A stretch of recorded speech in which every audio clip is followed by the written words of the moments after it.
as last year progressed, I think we identified certain needs,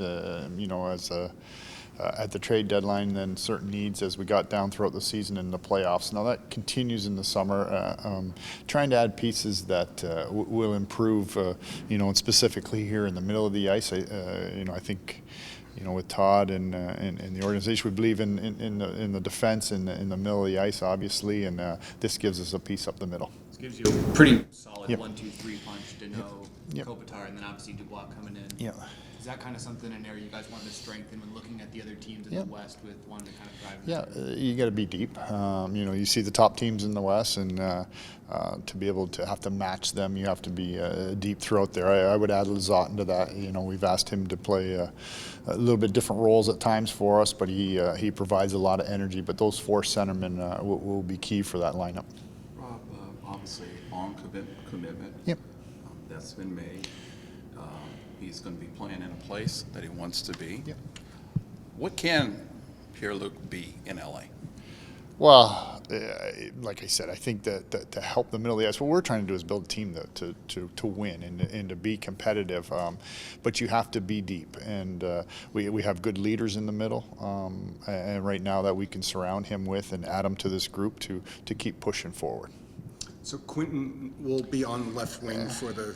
Yeah, and we talked a little bit at the end of the year like that.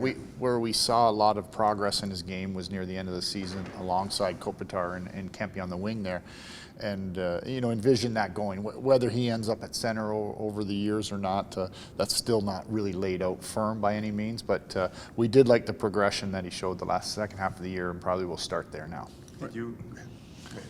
Were you looking for to acquire Dubois for a long time, or did you really see the opportunity when we realized the opportunity was available, a lot of times players at that age don't come available all the time, specifically in that position and type of production. So, How long have you had an interest in the player? Even from afar?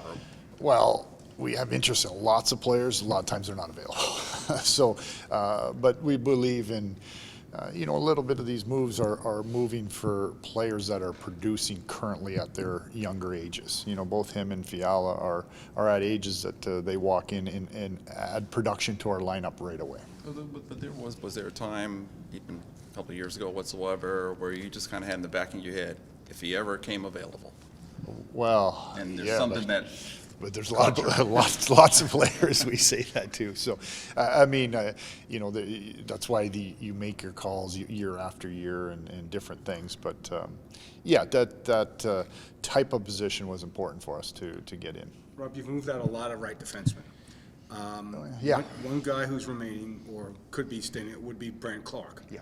Would the expectation be that he's going to be on the roster opening? Yeah, I would think, obviously you see the four defense that we put into play from the deadline on, and then, you got Bjornfoot, you got Spence, you've got Clark in that mix there now. So how it shakes out at the end will kind of be up to Todd, but we know that those three younger D, a couple of them have some experience. Brant Clark maybe not as much as the other guys. Talking about that top four, Gavrikov, a guy that you guys re-signed a couple of weeks back, just the thought process on locking him in after the Well, same type of thing. We understood the need for that throughout the year, and then you saw the value of it down the stretch. So, like I said, players that when you watch them play, they're good players. Now you bring them in and they fit into this lineup now. You partnered with, obviously, three homegrown forwards. Yep. Two that have been very important. One in Campari that was kind of moving into that and whatsoever. How tough was that to have to obviously carve out? Always, and I think part of our process there a few years ago when we started this was, getting young players and getting assets and young talent and that, and you put them in different positions. But when opportunities come available, you make your different changes and make your direction and go from there. Those three guys were real good. Iafallo, especially in the room, and just the character he showed over the time here with us. And I thought Gabe put together a heck of a season last year too, and Rasmus doing the same thing. So we wish them all the best. How complicated of a deal was this for you? Well, complicated in the fact to sign and trade. So there's lots of different components that go into it. Most trades are complicated. They go back and forth, league approval and different things. But now you put a sign and trade in place that has to take place before the trade actually does take place. So it complicates things, but the complication takes time. And that's kind of the process the last day and a half here. It just takes a little bit of time to get a lot of that in place. Was the 8-year term always going to be 8 years, or was there talks about something shorter? Well, yeah, but I think that was known, when we got to that point in the negotiations, that was a relative point that they had made, and we understood that. How rare is it to find a player who can not only produce at the level that Pierre can, but also has that size and that physical element? Well, size is important, and size in the middle of the ice too. And that was one of the pieces that we would hope to have added this summer. In the last few days, we saw a few teams get rid of big contracts and basically for nothing. Now Pierre Luc just signed what could be the biggest contract of the summer. Yeah. How are you confident you can navigate through the next season without making too much sacrifice? Well, we will have to make sacrifices, and have already. That's part of it. The last 4 years without a real big cap increase, and we know the projections this year, and we see the future projections in the next couple of years, and I have a good staff that kind of manages that. I would imagine we're light on our roster for a lot of the time during the season. A lot of times you want to carry 23, but you need cap space to do it. I'm not sure we're going to be in that position going forward, and that was something we talked to Todd about and understood. But as an organization, we know that too. But there is going to be lots of juggling with the cap situation. There's more flexibility, obviously, like as you allude to, that's coming. But in terms of cap machinations this year, I know the Jets had to negotiate that deal, that 8-year deal. But how much were you involved in just kind of knowing what number he'd come in at? Well, that's part of the process.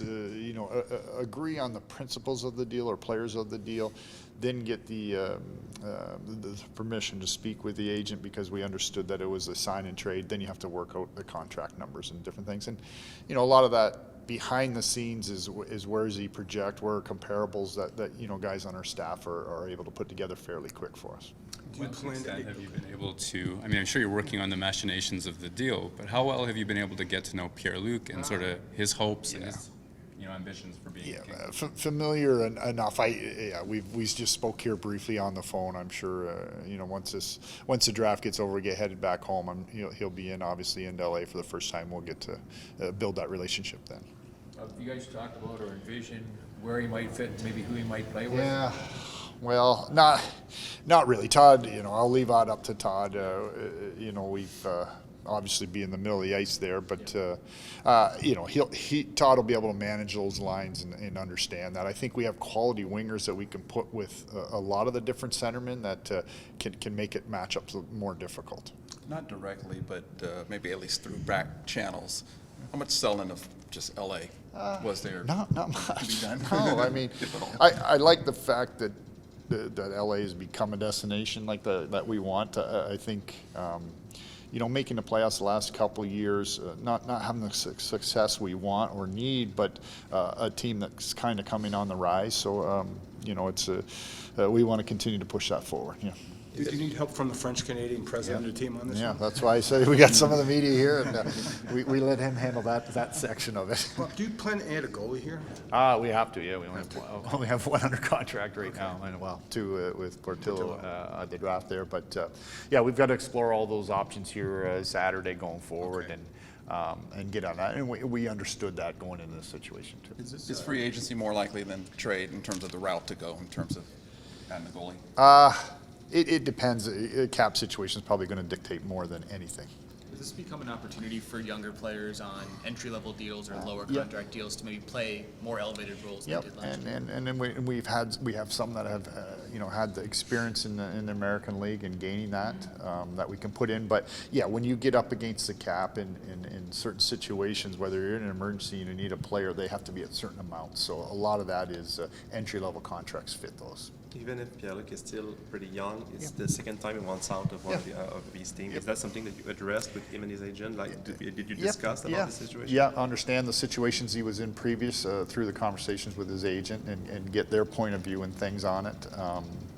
And now he comes into a situation where he basically gets to choose where he wanted to go at the end of the day. And we were fortunate LA was one of the destinations for him. How much do you think that in itself is a difference? That the other two situations are ones you either drafted or traded into, whereas this was more of his own choose. How much of a difference do you think that? Well, I think plays different, and I think players all get to that eventually, different ways, different times throughout their careers. That becomes their decisions to where they want to lean to.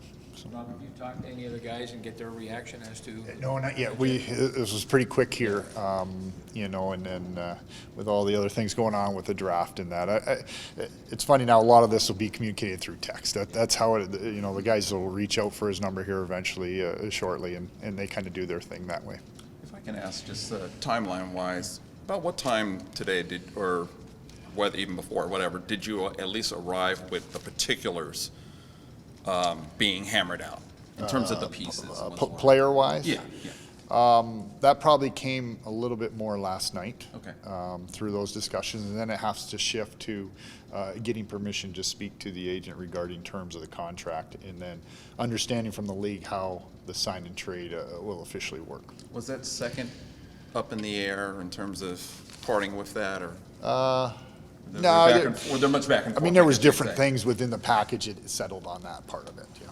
Does he have no movement protection in this deal? Yeah, I don't have the exact wording for it right now. Jake Goldberg handles a lot of that. Probably very similar to Kevin Fiala's type deal that we've had here within our structures. We heard a lot about the Montreal Canadiens and possibly other teams being in the mix, but did you feel pressure that from this discussion, or was it linear with the Jets all through the process? Yeah, no, it was good communication with Winnipeg throughout the last few days here, obviously getting it done. But we don't know the specifics of some of those other conversations they have. So. Actually, my question would be, did you feel you were in a bidding war? You never really know, truly don't know. So we understood what we could make available, I guess, and we stood with that. A little off topic just to close, but Andre Kopitar honored last night by the NHL. Just thoughts on him being recognized for his it's terrific. He continually leads our team, and just on his actions, but off the ice too, and a lot of the things he does. So again, when we can bring different players in and surround them with players like Anze, it's definitely a benefit for our organization.